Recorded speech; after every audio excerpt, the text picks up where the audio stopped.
Hi, my name's Jen, and this is the channel where I record some of our travels around Australia. Today we're going to visit Mount Sheila and Hamersley Gorge. Mount Sheila is at an altitude of about 995 metres above sea level.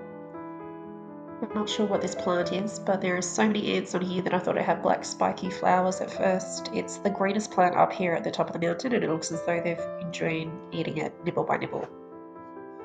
There used to be communications infrastructure up here. Now there's just patches of old concrete and what looks like likely to have been a drain. We've been up here before, but it looks a bit different. There was a fire through here a few weeks ago and it looks like a stark alien landscape as a result. The spinifex spikes have all burnt out. There's a high resin content that is used in traditional ornaments business. Because it's been quite dry and because of this resin, they just burn up. It's often over 40 degrees here, so well over 100 degrees Fahrenheit. Today I think it's 38.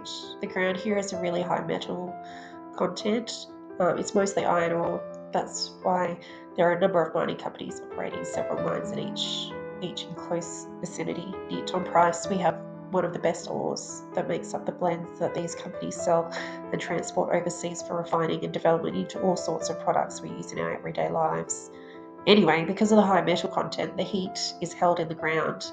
So the ground is actually really hot. It's like walking in a frying pan on low.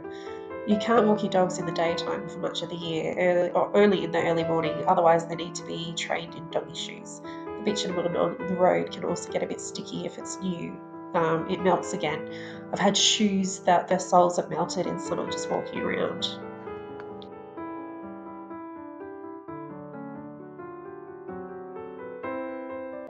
We've got a friend who uploads a lot of driving around town, so I thought I'd do the same on this video just to show that there's quite a lot of distance between places. I think on this part of the trip you can see where the fire has gone through and the difference.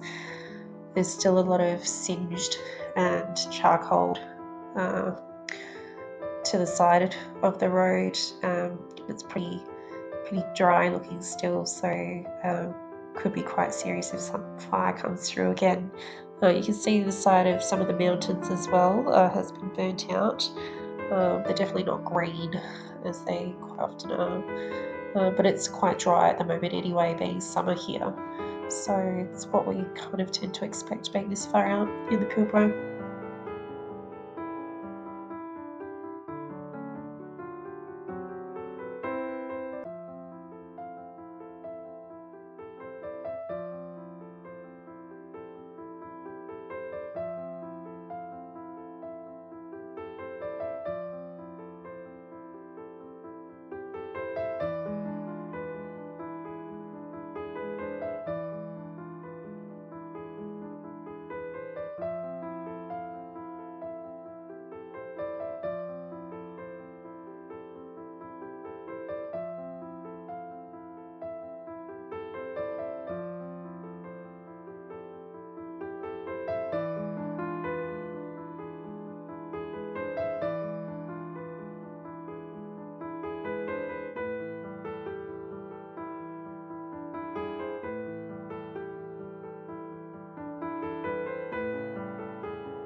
Yep, still driving.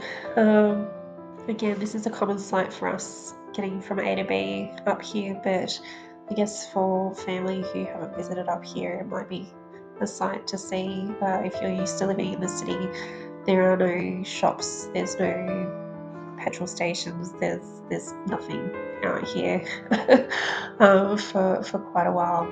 But we really enjoy driving around out here.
This is more for family who haven't been out this way. There's a lot of driving on a lot of dirt tracks that go on and on. This is the Rio Tinto Rail Access Road. We have a pass that community members can get themselves a rail access permit. The permit reinforces the rules that govern activity on the access road, including where you can and can't stop, safe speed, safe distance, and not wearing red. Rio Tinto deployed autonomous trains from Pilbara to the ports years back.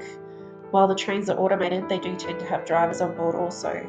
The rail crossings have phone gates and alarms along this access road that the public use between Tom Price and Karratha. However, some crossings don't have these, and it's important to keep an eye out for any trains coming through, as the weight of the many tonnes of ore that they're carting give them a large force of inertia that is unlikely to be stopped by a light vehicle in the way.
I mentioned before that it was about 38 degrees Celsius out here today.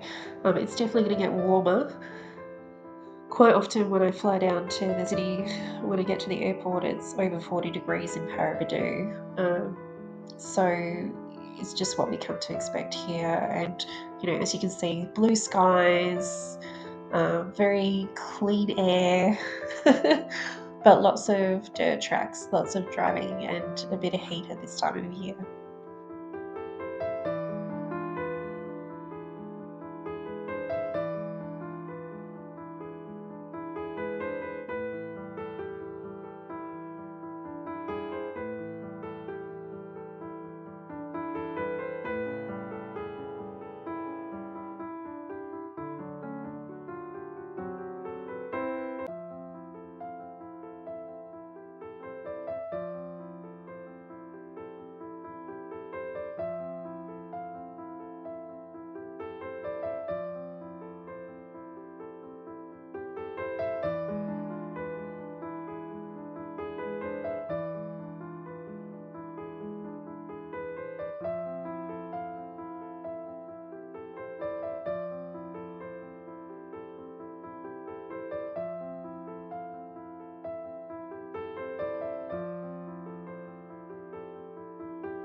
Okay, we're at Hamersley Gorge, which is one of the many gorges inside Karijini National Park.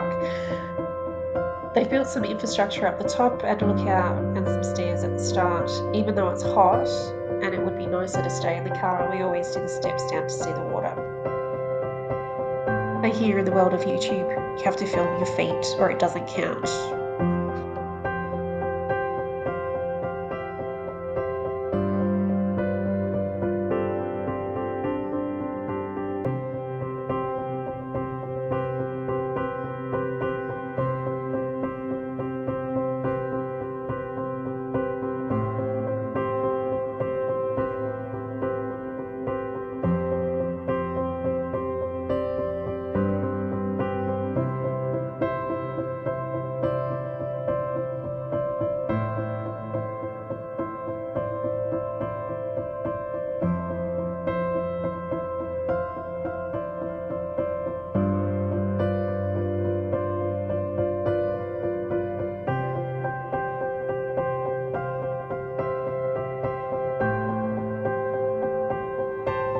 Where I'm from in Perth, we have so many rivers and lakes on the beach. You can get Pilbara fever when it hasn't rained in a while and you just haven't seen water really.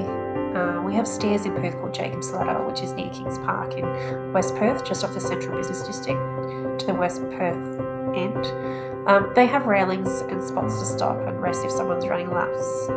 This isn't that. I'm going to stop filming so I don't stack it and hurt myself. I'm going to be responsible. Off to the right you'll see another part of the trail where you can climb across the rocks to another pool. I'm just getting over a cold, but the rocks are really hot, so I don't feel like doing that today. It's really peaceful just sitting here listening to the water flowing down the rocks into these pools. There are more pools that way off to the left as well. A guy just showed up with a drone. It's actually illegal to fly drones here. It interrupts the wildlife and could impact their life cycle in this protected place. We do have a lot of kites and eagles as well as smaller birds in Australia. I had to get a drone license from the Civil Aviation Safety Authority in order to use a drone for survey and events for work. Recreational drone users are supposed to play by the rules also. At Karijini, when I last checked, it required special permission and an approval to fly here. You have to be a bit careful of the flies here also. There are large flies we call march flies that are out in force. They bite and some people have allergic reactions that can be quite serious. There are also smaller flies that bite. Potentially the presence of cattle stations over a period of time in a place that can be pretty arid has led to this adaptation in their life cycle. But just add these things to the list of things to watch out for in the Pilbara that might bite you.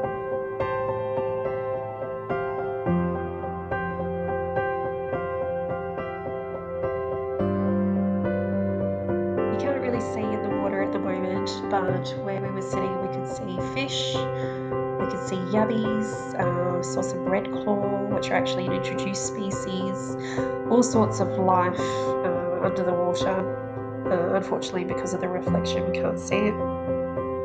And then also plenty of birds as well, as I mentioned before, but it's just such a nice relaxing place to sit and spend an afternoon and then do the stairs back up as well. Stairs is probably a pretty generous term. It's mostly rocks to start with some stairs up the top, but it is a nice challenge and a beautiful place to visit if you're here.